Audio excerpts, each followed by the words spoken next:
Hi, I'm Dina Havranek, and I am delighted to share my first chapter of my book with you.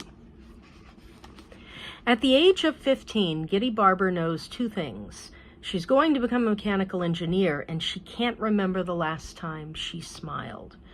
Normally, she wouldn't think about smiling, but her mother has tasked her with going through old videos, birthdays, anniversaries, vacations. Giddy's mom wants to make a virtual scrapbook. It's 5:14 in the morning. Giddy is awake and dressed, lying atop her covers. She swipes her thumb and the video plays again. Jax, 8. Giddy, 5. Jax sets up red and green dominoes on the floor of the room they once shared, and small Giddy uses the legs of a caped, yellow-booted action figure to knock the dominoes down every time Jax makes a neat row of 5. Giddy yells, "Super-doo!" The dominoes fall. Jax says, "You never let me finish." He complains to the camera, "She won't let me do this." He sets up 5 more dominoes. Giddy knocks them down. Super-doo! She laughs with a force that sets her off balance, her chubby form teetering to hit her head on the mattress behind her. The camera jiggles. The person behind it sets it down, uttering her own small chuckle. Giddy replays this video 4 times, frowning. Then she gets out of bed and quietly slips into the hall, changing the thermostat from its sub-zero nighttime setting to a more appropriate 72 degrees, and then softly opens the door to the room shared by 7-year-old Tad and 5-year-old Tiggs. Both are hunkered down in their respective twin beds, sleeping or pretending to.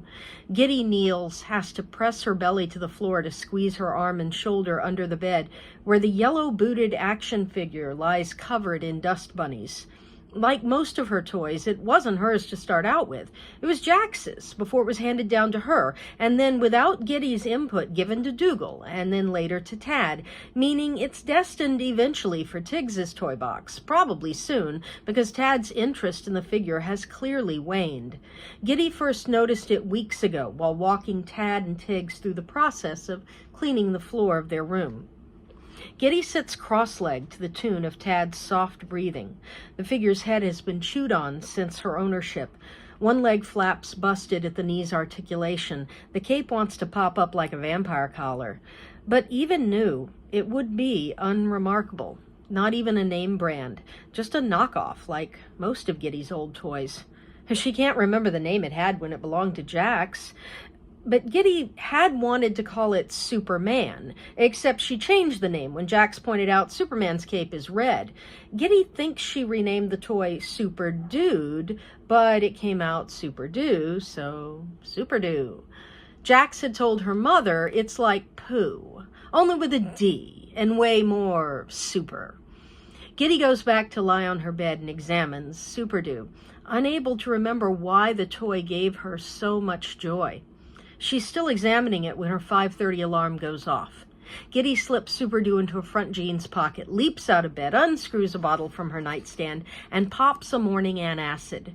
She bangs on Dougal's room first, hitting the door with increasingly louder knocks until he screams at her from within. Then it's back to Tig and Tad's room. Tig sits up obligingly at Giddy's first shake, then throws her arms around Giddy's neck. Giddy groans. She hugs her back and stands, Tiggs hanging on her until she forcibly sets her down. Giddy grabs a brush, works out a few tangles before binding the left half of Tiggs' short brown hair into a tiny top knot. She kicks the mattress behind her. "Get up, Tad." Tad, still wrapped in blankets, doesn't move. A familiar burn begins in the pit of Giddy's stomach. It's just a small one, a hot pinprick, and she can imagine the antacid jostling around in its digestive juices. So Giddy kicks the bed again, harder.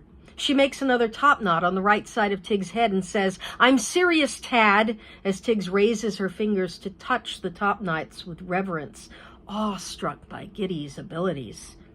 Still not a sound from Tad. Giddy drops the brush and yanks the bed up hard. Tad hits the wall. Tiggs jumps up and down, laughing. Tad yawns. "Well, I was getting up," he says slowly, throwing one arm out from under the blanket. "But now I have to remake my bed, and it's going to take me so much longer." He reads Giddy's face for signs of responsive rage. Giddy doesn't give it to him. Breakfast is in 10. Tiggs is already halfway into the blue jumper that Giddy set out for her the night before. Giddy kicks Tiggs' sneakers out from under the bed and heads down the stairs, where their golden retriever Bodie crashes into her and seesaws back and forth. Out in the backyard goes Bodie, and into the kitchen goes Giddy, where she sets the coffee up, splits apples, and fills a 4-slice toaster with frozen waffles. Back up the stairs to bang with both fists on Dougal's door. Dougal, age 14, flips the door open. "Christ, Giddy!" as his booted feet thunder downstairs. Tiggs bursts out of her room shouting, second waffle, and shoves past Giddy. Tad sidles out behind Tiggs and stops to lean in the doorframe, folding his arms with exaggerated slowness. For a moment, he and Giddy stare, squared off against each other, neither moving. Downstairs, Giddy can hear Dougal and Tiggs in the kitchen. She says, "There were 5 waffles left in the box. 4 are toasting." Tad yawns. "You're not going to get 2 now. At most, you'll get 1. And you'd better hope Dougal doesn't take the last waffle out of the box and toast it so he gets a 3rd waffle." Tad doesn't move. One corner of his mouth twists up. Giddy rips her eyes away and motors down the stairs to where the 4 waffles in the toaster have vanished. Tiggs has 2, and she's made space between a stack of potholders and some junk mail to eat at the barber's woefully undersized kitchen island. Dougal has the other 2 waffles in one hand, and he's shoving them into his mouth as he moves about the tiny area. Tiggs squeezes out loops of syrup as Giddy scoots around her siblings, draws her elbows in, sits on a stool, and opens the waffle box again. There are actually 2 frozen waffles at the back of the box. Giddy blinks, surprised. She looks to the stairs to see if Tad is watching. Then she slips one waffle into the trash while popping the other into the toaster. Giddy puts a hand to her belly. Her stomach burns. The fridge door smacks the back of Giddy's head as Dougal opens it. "Could you not?" she yells at him. "Could you scoot up?" he snaps back, speaking around mouthfuls. He grabs some juice and uses it to swallow the last of the waffles before sucking in his chest to squeeze out of the kitchen. He goes to the door and peels winter coats back on a rack to get his backpack.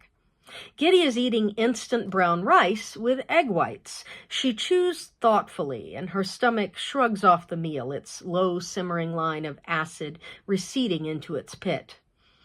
A thump from the stairs draws her attention. Giddy locks eyes with Tad as he takes one stomping step down. Then the second foot joins the first on the same step. Then one more loud step down. "Coffee, coffee!" Giddy flinches as Tiggs shoves her cup forward. Giddy pours her a 1/4 cup and watches, elbow propped on the table, chin in hand, as Tiggs pours about 6 tablespoons worth of sugar into the cup before stirring it with a fury that jettisons tiny little drops over the rim. Out of nostalgia, Giddy pours herself a small amount of coffee, holds it to her nose, reveling in the smell of chemically induced power, as she thinks maybe with a little half and half. But her stomach lurches at the thought, and the burn rises up the back of her throat. Giddy sighs and dumps her coffee down the drain as Tiggs licks a circle of syrup around her mouth. Tad has reached the last step on the stairs. He waits, watching Giddy for several long seconds, before rapidly stepping down and bolting to the table where Giddy slides him a small cup of coffee and his plate with a single waffle. He looks at Tiggs' plate of 2 waffles and smirks. He grabs the syrup, squeezes out a 1/2 cup onto his single waffle before declaring, "There's something wrong with the toilet again." From over at the coat rack, Dougal chokes back a laugh. He and Tad exchange a smile. Giddy drops her fork. "Are you serious?" Tad stabs his sopping wet waffle and lifts the whole thing up, syrup dribbling all over the sides of his plate. "Did you use too much toilet paper again?" He shrugs, takes a giant bite, forked waffle quivering. The quirking corners of his mouth are now coated in syrup. Giddy folds her arms and leans back. "Well, I'm not fixing it right now." Tad doesn't stop chewing, but his lips droop into a gratifying frown of disappointment. Dougal is still grinning as he opens the door to leave. Giddy yells, "Bus stop!" and he slams the door in the middle of her sentence. She dumps out the rest of her coffee and springs into action, cleaning up and grabbing sack lunches from the fridge. Giddy crams them into Tig's and Tad's backpacks. Bodhi starts crying at the back door, a high, keening sound that splits Giddy's eardrums. She winces, then calls out, "Coats!" before running to let Bodhi back in. The dog shows his gratitude by jumping all over her, cold nose running, tongue licking on Giddy's face. "Not now, not now." Giddy pushes him down and says, "Guys, coats!" with renewed emphasis. Tiggs has only one arm in her coat, and she's spinning and humming, letting the rest of the coat unfurl around her like a cape. Tad's coat is on the floor, covering his feet, and he appears to be digging in his backpack for some of the lunch that Giddy just packed. "Nope!" Giddy swoops down from behind and zips up Tad's backpack. He scowls as she picks up his coat and forces his tiny arms into the sleeves. Tiggs holds her arms out very elegantly for Giddy, as if she is a princess and Giddy her most trusted lady in waiting. Giddy grabs her coat on the way out the front door, where the winter air forces all of them to pop up their hoods and shove their lower faces into the necks of their shirts. The barbers march to the bus stop, shivering, feet crunching through frozen brown grass and slipping on sheets of ice on the sidewalk.